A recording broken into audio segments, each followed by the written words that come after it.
I caught my husband texting his ex during our anniversary dinner, and now he's filing for divorce because he says he was always in love with her and I was just a placeholder. I never stopped loving her. You were just a placeholder. Those were the words that broke me. They were like a knife to the heart, spoken by the man I'd loved and trusted for the last 6 years. Matt, 35M, my husband. My partner, my confidant, the person I thought I was building a future with. And now he was telling me that I had never been more than a temporary stand-in for the woman he really loved, his ex. But let me take you back to where it all started, our anniversary. It was supposed to be a night of celebration, a moment to reflect on everything we had been through together. 6 years of marriage, and while things hadn't always been perfect, I thought we were solid. I thought we had weathered the storms and come out stronger on the other side. I had planned the evening meticulously. We went to a restaurant that held special memories for us, a quiet place by the water where we'd had our first real date. I booked a private table, one where we could watch the sunset, share a bottle of wine, and just enjoy each other's company. I had even spent hours picking out the perfect dress, wanting everything to feel special. But from the moment we sat down, something was off. Matt was distracted, fidgeting with his phone, barely making eye contact. He wasn't present, and I could feel the distance between us like a cold, invisible barrier. At first, I chalked it up to work stress. Matt had been swamped with projects at his company, and I figured his mind was just elsewhere. Still, as the night wore on, I couldn't shake the feeling that something was wrong. He wasn't the same Matt I knew, the one who could make me laugh, who knew exactly what to say to ease my worries. He was distant, like he wasn't really there with me. And then it happened. As we waited for dessert, Matt's phone buzzed on the table. He didn't even hesitate, just picked it up, completely ignoring me. I tried to brush it off, but then I saw the name flash across the screen. Laura, 33F, his ex-girlfriend, the woman he had dated for years before me. My stomach tightened. Laura had always been a sore spot in our relationship, though Matt swore he had moved on from her. They had broken up right before we started dating, and while I knew they had a long history together, Matt had assured me time and time again that I was the one he wanted to be with, that Laura was in the past. But seeing her name on his phone during our anniversary dinner, something snapped inside me. I leaned over, trying to keep my voice calm. "Matt, who are you texting?" He barely looked up from his phone. "It's just work stuff." "Work stuff?" I repeated, my heart pounding. "Because I'm pretty sure that says Laura." His face changed immediately. Guilt flickered across his features for just a split second before he schooled his expression. "It's nothing, Sarah. Don't make a big deal out of this." I couldn't believe what I was hearing. "A big deal? You're texting your ex during our anniversary dinner, Matt. How is that not a big deal?" He sighed, setting his phone down but still refusing to meet my eyes. "It's complicated." I felt my throat tighten. "What's complicated? You told me you were done with her. You promised me that chapter of your life was over." Matt finally looked up at me, but there was something in his eyes, something cold, detached. "It was, but we've been talking again. She reached out a while ago and, I don't know, we've been catching up." I stared at him, my heart racing with a mix of disbelief and anger. "Catching up? Matt, what are you saying?" He leaned back in his chair, crossing his arms. "I'm saying that things between us haven't been right for a while. I've been thinking about a lot of stuff, about us, and about her." The blood drained from my face. "About her? You're seriously telling me this now? On our anniversary?" Matt shrugged, like it wasn't as big of a deal as I was making it out to be. "I didn't plan for it to come out this way, but, yeah, I still have feelings for Laura. I never really got over her. I felt like I had been punched in the gut. You've been talking to your ex, and now you're telling me you still have feelings for her. How long has this been going on, Matt?" He looked away, clearly uncomfortable. "A few months. We've been texting, meeting up sometimes." I felt like I couldn't breathe. The man I thought I knew, the man I had spent years building a life with, had been secretly reconnecting with the woman he had once loved. And now he was telling me, on the night of our anniversary, that those feelings had never gone away. I felt the tears prickling at the corners of my eyes, but I refused to let them fall. "So what are you saying, Matt? That you want to leave me for her?" His silence was answer enough. The realization hit me like a tidal wave. I wasn't enough. I had never been enough for him. All these years I had thought we were building something real, something lasting. But in his mind, I had been nothing more than a placeholder. Someone to fill the space until he could go back to the woman he had truly loved all along. "Matt," I whispered, my voice breaking. "How could you do this to me?" He finally met my eyes. There was no remorse in his expression, just cold honesty. "I didn't mean for it to happen this way, but the truth is, I never stopped loving her. You were just someone I thought I could build a life with after her. But I realize now that I was wrong. I've been in love with Laura this whole time." I felt like the world was spinning around me, like everything I had known was crashing down in an instant. I wanted to scream, to cry, to lash out at him for the betrayal, but I couldn't move. I was frozen, stuck in the moment as his words hummed in the air. "I'm sorry," he said, though his voice lacked any real emotion. "But I think it's time we both face the truth. This marriage, it was never really what either of us wanted." I stared at him, barely able to process what he was saying. "What do you mean, what either of us wanted?" "I wanted you, Matt. I wanted our life together." He shook his head. "Maybe you did, but I didn't. Not really." I felt my heart shatter into 1,000 pieces as he spoke those words. All this time, all the love I had poured into our relationship, all the sacrifices, the dreams, I had been living a lie. I had been building a future with someone who didn't even want to be part of it. The rest of the night was a blur. I don't even remember how I got home. All I could think about were his words. "You were just a placeholder." The man I had trusted with my heart, my life, had been in love with someone else all along. The next morning, Matt was gone. He hadn't stayed the night. When I checked my phone, I saw a message from him, short and cold. "I'm filing for divorce. I'll be staying at a hotel until we figure things out." That was it. No explanation, no conversation. Just a message telling me that the life we had built was over. And now I was left standing in the wreckage of a marriage that had never been real to begin with. The morning after Matt's bombshell left me in a fog. I was still in disbelief. How had everything fallen apart so quickly? The man I had loved and shared my life with had just casually informed me that our marriage meant nothing, and I had been nothing more than a stand-in for his real love, Laura. It felt unreal, like a bad dream I couldn't wake up from. But it was real. He had filed for divorce, and our marriage was over. I spent hours sitting at the kitchen table, staring at his text. My mind kept going over the words he'd said the night before. "You were just a placeholder." The cruel, emotionless way he'd said it felt like a knife twisting in my chest. How could someone who had promised to love me, who had been my partner for 6 years, say something so cold? The divorce papers arrived a few days later, formalizing everything I already knew deep down. Matt was done with me. He had chosen Laura, and now I had to figure out how to pick up the pieces of a life that felt like it had been ripped away from me overnight. The worst part was, I hadn't told anyone yet. Not my family, not my friends. I was too embarrassed, too ashamed to admit that my marriage had been a lie. That I had been played, used, and discarded like I was nothing. How could I explain to people that my husband had been in love with someone else the whole time? That I had just been filling the space until he could figure out how to get her back. But the silence couldn't last forever. A few days after the papers arrived, my best friend Megan, 34F, called, concerned about why I hadn't been returning her texts or calls. She knew something was wrong, but I had been avoiding her, not ready to face the reality of saying the words out loud. When I finally answered, her voice was immediately full of worry. "Sarah, what's going on? You've been totally MIA. Is everything okay?" I tried to keep my voice steady, but it cracked the moment I spoke. "No, everything's not okay. Matt, he's filing for divorce." There was a stunned silence on the other end of the line.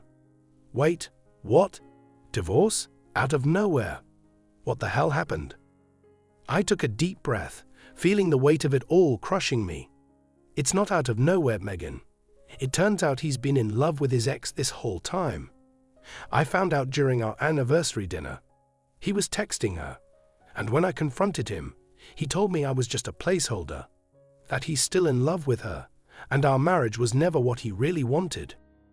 I could hear Megan's sharp intake of breath. Are you serious? I don't even know what to say, Sarah. I'm so sorry. I can't believe he'd do something like this. How long has this been going on? I wiped at my eyes, trying to hold back the tears. Apparently, he's been talking to her for months. He said they'd been meeting up. He never stopped loving her, Megan, and I didn't even see it. Megan's voice turned angry. That asshole. How could he lie to you like this? And what, he just expects you to roll over and let him walk away? You can't let him get away with this. I wanted to scream, to cry, to tell her how broken I felt. But instead, I just shook my head, even though she couldn't see me. I don't even know where to start. He's already filed for divorce. He's staying at a hotel. I don't know what to do. You're going to fight, Megan said firmly. You're not going to let him treat you like this. He can't just drop a bomb on you and walk away like nothing happened. You deserve better. Her words gave me a brief flicker of strength, but the reality still felt too heavy to face. Matt had already made up his mind. He didn't care how much he hurt me or how he destroyed our life together. He was done. The next few weeks were some of the hardest of my life. I had to tell my family about the divorce, explain to them what had happened. I had to endure the looks of pity, the awkward silences, the whispered conversations when they thought I wasn't listening. It was humiliating. I felt like a fool, like I had been living in a fantasy where I thought my marriage was real, only to find out I had been living in someone else's shadow the entire time. Meanwhile, Matt's presence was a ghost in our house. He wasn't there physically, but his things still were. His clothes, his books, the little mementos of our life together. It was unbearable to look at. Every time I saw one of his shirts hanging in the closet or his favorite coffee mug on the kitchen counter, it felt like a fresh wound. I thought about throwing everything away, but somehow I couldn't bring myself to do it. Not yet. Maybe it was because a part of me still didn't believe it was over. Or maybe because I didn't know how to say goodbye to 6 years of my life, even if it had all been based on a lie. And then, as if things couldn't get worse, the rumors started. It turned out that Matt wasn't as discreet as he thought. People started whispering about how he had been seen with Laura in town, how they had been spending time together long before I ever found out. Friends and acquaintances, people I barely knew, began to look at me with those same sympathetic eyes, offering condolences for my situation. I hated it. I hated that everyone knew. I hated that Matt had been so careless, so brazen about his affair. He hadn't even tried to hide it. And now I was the one left to deal with the fallout. One evening, I was at the grocery store and I ran into Samantha, 32F, one of Matt's co-workers. She gave me that same sad smile I had been getting from everyone lately, and I braced myself for the inevitable awkward conversation. "Hey Sarah," she said softly, "I just wanted to say, I'm really sorry about what's happening. It's not fair. You didn't deserve this." I forced a smile. "Thanks, Samantha, I appreciate it." She hesitated, clearly unsure if she should say what was on her mind. I don't know if you know this, but people at work have been talking about Matt and Laura." My stomach tightened. "What do you mean?" Samantha glanced around as if she was worried someone might overhear. "They've been seeing each other for months, Sarah. A lot of people knew, but no one wanted to say anything. I didn't realize you didn't know." The world seemed to tilt. Everyone had known. His co-workers, maybe even some of our friends. They had all known that Matt was seeing Laura behind my back, and yet no one had thought to tell me. I had been walking around blissfully unaware, while the people around me knew my marriage was a sham. I managed to thank Samantha for telling me, but the second I got back to my car, I broke down. How could I have been so blind? How had I missed the signs? I felt like an idiot, like I had been the last to know about the betrayal happening right under my nose. That night, I confronted Matt. I had to know the truth. I called him, and after a few rings, he answered, his voice calm, almost indifferent. "Sarah, what is it? I thought we were done talking." "We're not done," I said, my voice shaking with anger. "How long has it been going on, Matt? How long have you been seeing Laura?" He didn't even try to deny it. "Does it matter? We're getting divorced. There's no point in rehashing everything." "It matters to me," I snapped. "I deserve to know the truth." There was a pause on the other end of the line, and then he sighed. "Fine, we've been seeing each other for about a year." A year. The word hit me like a ton of bricks. Matt had been cheating on me with his ex for an entire year, maybe even longer, and I had been completely oblivious. "And you never thought to tell me?" I asked, my voice breaking. "I didn't want to hurt you," he said, though his voice lacked any real remorse. "But I can't keep living a lie, Sarah. I've been in love with Laura this whole time. I was just waiting for the right time to leave." I hung up the phone without saying another word. I couldn't listen to him anymore. The man I had loved, the man I had trusted, had been waiting for the right time to leave me. And now, after everything, I was left with nothing but the wreckage of a marriage that had never been real. But as I sat there in the silence of my empty house, I realized something. I had been living in the shadow of Matt and Laura's love for far too long. And maybe, just maybe, it was time to start living for myself again. After that phone call with Matt, something inside me changed. I had been crushed by the weight of his betrayal, humiliated by how long it had gone on without me realizing. But now that I knew the truth, that he had been cheating on me for over a year with Laura, the woman he'd never stopped loving, my heartbreak slowly morphed into something else: anger. It wasn't the white-hot rage I'd expected. It was colder, steadier, a slow burn that made me realize I wasn't going to let this break me. Matt might have been in love with someone else for all these years, but I was done living in the shadow of his decisions. I had spent too long mourning the loss of a marriage that was never real, and now it was time to take control of my life again. The first step was clearing him out of my life, both physically and emotionally. I walked through the house that we had shared for 6 years, looking at all the things that reminded me of him. The framed photos of us on vacations, the little mementos we had collected over the years. For a while, I had held on to these things, thinking that maybe they'd give me comfort, a reminder of the good times. But now they were just painful reminders of how blind I had been. I started with his clothes. It felt cathartic, in a way, to pack up his shirts, his ties, and his stupid jackets he had always insisted on wearing to every family gathering. I stuffed them into boxes and left them by the door. By the end of the day, I had cleared out every trace of him from the house. His toothbrush, his cologne, even the books he had left on the bedside table, it all went. I wasn't keeping anything that tied me to the man who had betrayed me so completely. But clearing out the physical reminders was just the beginning.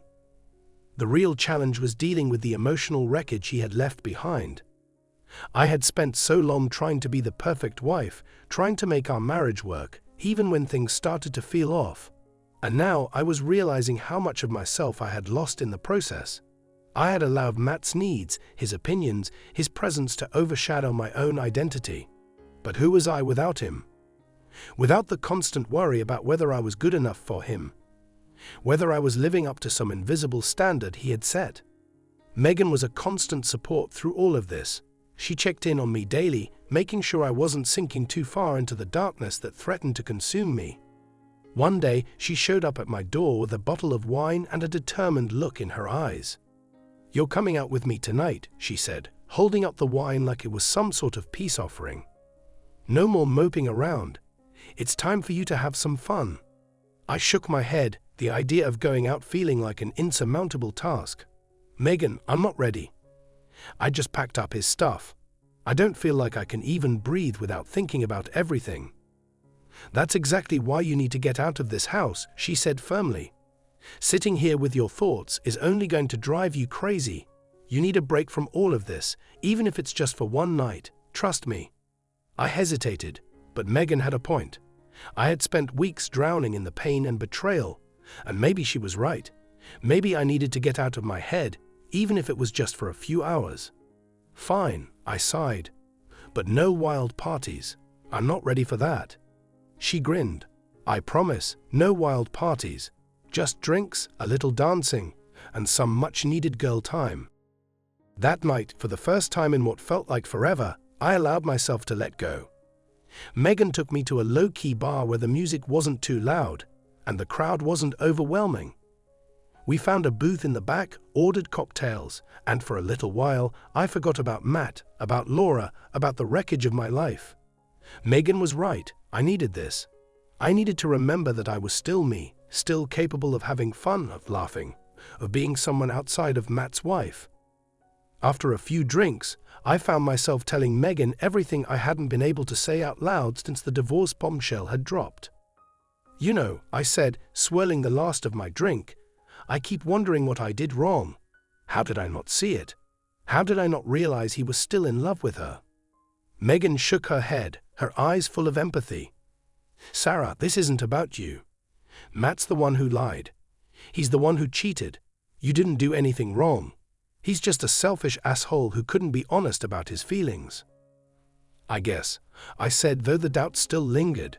But I can't help feeling like I wasn't enough. Like maybe I could have done more to make him stay. Megan reached across the table and took my hand, her grip firm. You were more than enough. Don't ever let him make you feel like you weren't. Matt was just looking for an excuse to run back to Laura. That's on him, not you. Her words hit me harder than I expected. I had been carrying the guilt, the feeling of failure, ever since Matt had told me I was just a placeholder. But maybe Megan was right. Maybe it wasn't about what I lacked. It was about what Matt could never give me. Honesty, loyalty, the commitment I had deserved from the beginning.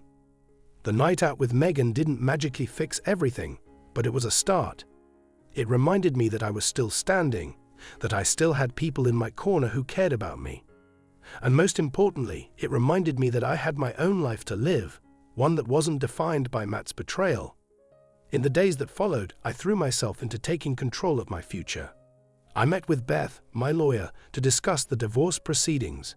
We went over the terms, and though Matt was pushing for a quick settlement, I wasn't going to let him walk away without facing some consequences for what he had done. Beth was tough, and she promised me we'd fight for what I deserved.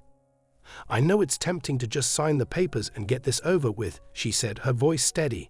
But don't let him push you into a corner. We'll make sure you're protected financially, and we'll make sure he doesn't just skate off without any accountability. It was comforting to know I had someone like Beth in my corner, someone who wouldn't let Matt bulldoze me into accepting whatever terms he thought were fair. I wasn't going to let him walk away without facing the consequences of what he had done to me.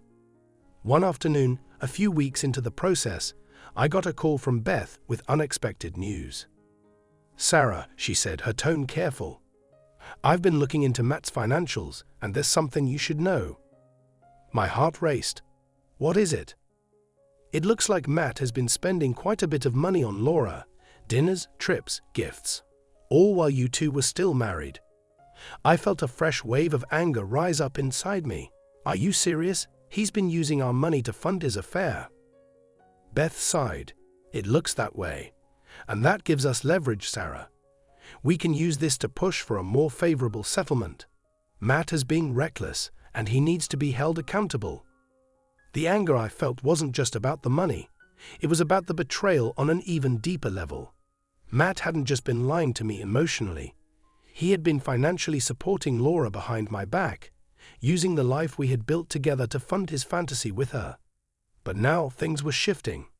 I had the leverage and I was going to use it. Matt had spent months planning his exit, but I wasn't going to let him walk away so easily. He had treated me like a placeholder, like I didn't matter, but I was done being passive. This time, I was going to fight back. Beth's revelation about Matt's spending lit a fire inside me. It was one thing for him to betray me emotionally, telling me I was just a placeholder, someone he never truly loved. But finding out he had been using our money to spoil Laura while we were still married. That was a whole new level of betrayal. He wasn't just walking away. He was trying to erase me completely, using the life we had built together to create a new one with her. I wasn't going to let him get away with it. Beth and I put together a strategy. We weren't just going to settle for whatever terms Matt wanted. He had made it clear that he was in a rush to finalize the divorce, probably so he could move on with Laura without any lingering ties to me. but we were going to use his financial recklessness to push back. Beth was sharp and didn't waste any time gathering evidence, proof of Matt's lavish spending on his ex, details about the trips they'd taken while I was clueless at home. She was relentless, and for the first time in weeks, I felt like I had some control over the situation. Meanwhile, I knew the rumors about Matt and Laura had spread far beyond the confines of our small social circle. People at his office had been whispering about their relationship long before I found out. My humiliation was public, and I felt like I couldn't go anywhere without seeing someone who knew. It wasn't just friends, it was acquaintances, people we'd met over the years who suddenly knew my private pain. But I wasn't going to shrink back, not anymore. One afternoon, after another meeting with Beth where we discussed the details of the divorce, I decided it was time to confront Matt directly. I was tired of letting him control the narrative. I wanted answers, and I wanted to face him, not as the devastated wife he had discarded, but as someone who was ready to fight back. I texted him, telling him we needed to meet. His response was frustratingly casual, as if he hadn't blown up my entire life. "Sure, I'll come by the house later." When he showed up, I was ready. I had cleared out most of his things, and the house felt empty in a way that was both painful and liberating. But when I saw him standing in the doorway, with that same indifferent expression, the anger I had been holding in finally surfaced. "Sarah," he said, stepping inside like it was just another ordinary day. "What's this about?" I crossed my arms, keeping my voice steady. "We need to talk about the divorce and about Laura." He sighed, as if this conversation was some annoying chore he had to check off his list. "I already told you everything you needed to know. The lawyers are handling it. There's no point in dragging this out any longer." I stepped closer, my eyes locked on his. "You've been using our money to fund your affair, Matt. Beth found the records, dinners, trips, gifts. You were spending our money on her while we were still married." He blinked, caught off guard for the first time since this whole nightmare started. "What? That's not—" "Don't lie," I cut him off, my voice rising. "You've been using our life, my life, to build something with her, and you think you can just walk away without any consequences. I'm not letting that happen." Matt's expression hardened, the coldness I had seen at the restaurant returning. "Sarah, don't do this. I told you, I'm sorry things turned out this way, but I can't keep pretending. I've always loved Laura. You and I both know our marriage wasn't what either of us wanted." I couldn't believe the arrogance, the complete lack of remorse. He spoke as if I should have just known that he was never really committed to me, that his emotional affair had been justified because our marriage wasn't perfect. "Don't you dare put this on me," I snapped, my hands trembling with fury. "I was all in, Matt. I built my life around you. And now you're standing here, acting like it's my fault you were never happy. Like I should have known I was never good enough for you." "I'm not saying that," he started, but I wasn't finished. "Yes, you are," I said, my voice thick with emotion. "You're trying to make this about how our marriage wasn't right, how you were just waiting for an excuse to leave. But you didn't leave, Matt. You cheated. You lied. And now you think you can just erase me from your life and move on like I never existed." He had the audacity to look exasperated, like I was being unreasonable. "Look, I get it. You're angry, and you have every right to be. But dragging this out isn't going to help either of us. Let's just settle this, finalize the divorce, and move on." I laughed bitterly. "Move on? Is that what you're doing with Laura? Just moving on like none of this matters?" Matt's face tightened. "Laura has nothing to do with this." "She has everything to do with this," I shot back. "She's the reason you're leaving. She's the reason you've been lying to me for over a year. And you think I'm going to let you walk away without a fight? You have no idea who I am if you think I'm just going to roll over and let you ruin my life without consequences."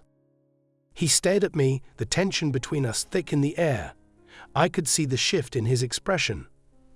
The realization that I wasn't the passive, heartbroken wife he had expected me to be. I was fighting back, and I wasn't going to make this easy for him. "We'll see what the lawyers say," Matt finally said, his voice cold. "But don't think for a second that dragging this out is going to change anything. I'm still leaving, Sarah. This marriage is over." I watched as he walked out the door, slamming it behind him. The finality of his words hung in the air. This marriage is over. I had known it was over for weeks now, but hearing him say it with such detachment still cut deep. But I wasn't the same person I had been when this all started. I wasn't the broken woman who had begged for an explanation at our anniversary dinner. I wasn't the naive wife who had believed in the future Matt and I had planned together. That version of me had been shattered the moment he told me I was just a placeholder. But now I was someone else, someone stronger. A few days later, Beth called me with an update on the divorce. The evidence of Matt's spending, combined with his lack of transparency about the affair, gave us leverage.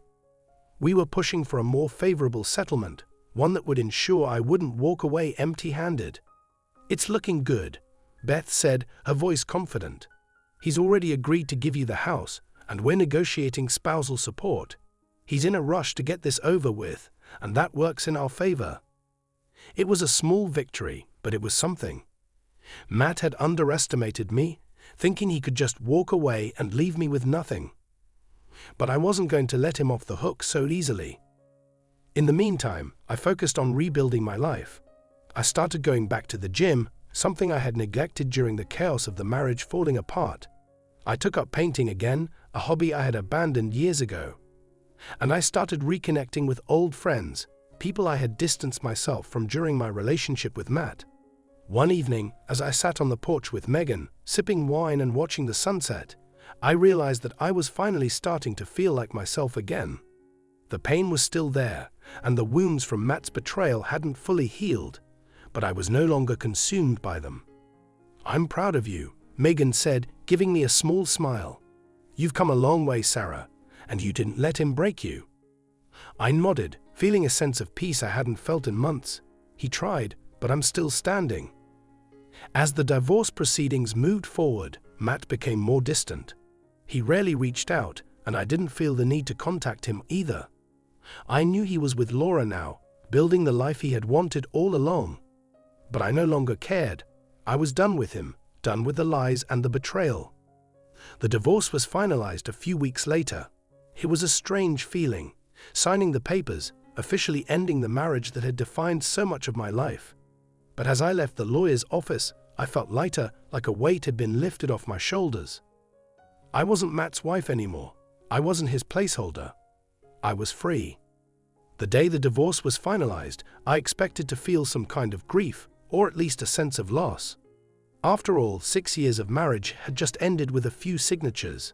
I thought it would hit me harder, that I'd feel the weight of everything we had shared, the memories, the plans for the future, the version of myself that had once been Matt's wife. But as I left the lawyer's office, I didn't feel grief. I didn't feel sadness. I felt free. The weight I had been carrying for months, the constant anxiety, the pain of betrayal, the anger, all of it seemed to dissolve the moment I walked out into the sunlight. The future that had once felt so uncertain now seemed wide open. For the first time in a long time, I felt like I had control over my life again. No more lies, no more waiting for the next blow to fall. I wasn't Sarah, the broken wife, anymore. I wasn't the woman who had been living in someone else's shadow. I was me, and I was ready to start over. The weeks after the divorce were a whirlwind of change. I threw myself into rebuilding my life, this time on my own terms.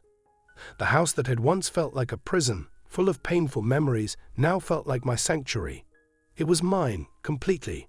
I started redecorating, getting rid of the things that reminded me of Matt, and adding my own touches, things that reflected who I was becoming. One weekend, Megan and I tackled the biggest change of all, repainting the bedroom. The beige walls Matt had insisted on were replaced with a soft, calming blue that made the room feel completely different. We laughed, splattered paint everywhere. And by the end of the day, the room looked brand new. It felt like I was reclaiming my space, piece by piece. "That's better," Megan said, stepping back to admire our work. "It's like a whole new start." I nodded, feeling a sense of satisfaction wash over me. Yeah, it really is. The house wasn't the only thing that changed. I started to feel different too, lighter. I wasn't weighed down by Matt's betrayal anymore, or the constant feeling that I had to measure up to someone else. I didn't have to fight for his love or wonder if I was enough. I started going out more, not to drown out the pain, but because I wanted to. I reconnected with old friends, joined a local painting class, and even started going on hikes again. Something I used to love before Matt made everything about work, obligations, and appearances. Megan was my biggest cheerleader throughout it all, always pushing me to embrace the new life ahead of me. "You should go on a trip," she suggested one afternoon while we were sitting in the backyard, enjoying the warmth of the summer sun. "Something just for you. No reminders of Matt. Just you doing whatever you want." It was tempting. I hadn't taken a real vacation in years, certainly not one for myself. Matt and I had gone on trips, but they were always about what he wanted to do, where he wanted to go. The idea of doing something just for me, with no expectations or obligations, was exhilarating. "Where should I go?" I asked, feeling a sense of excitement I hadn't felt in a long time. Megan grinned. "Anywhere you want. Europe, the beach, the mountains. Whatever calls to you." I thought about it for a moment, letting the possibilities swirl in my mind. And then it hit me, I didn't have to ask for anyone's permission. I didn't have to check with Matt's schedule or worry about what he wanted. I could go anywhere I wanted. A week later, I booked a solo trip to Italy. It was a place I had always dreamed of visiting, but one that Matt had never been interested in. He always said it was too touristy or too overdone, but I didn't care what he thought anymore. This trip wasn't about him, it was about me. When I boarded the plane a few weeks later, I felt a sense of adventure I hadn't felt in years. It was thrilling, exhilarating, terrifying, all at once. I had no plans other than to explore, to eat amazing food, to see beautiful places, and to simply be. The trip was everything I needed. I wandered through the streets of Florence, marveled at the art and architecture, and spent quiet afternoons in cafes, sipping coffee and writing in a journal I had bought just for the trip. For the first time in what felt like forever, I felt completely at peace. No one knew me here. No one knew my story. I wasn't the woman whose husband left her for his ex. I was just Sarah, a woman on a journey of rediscovery.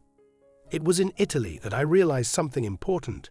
I had been waiting for closure from Matt, waiting for some kind of explanation that would make sense of everything he had done, that would justify the pain he had caused.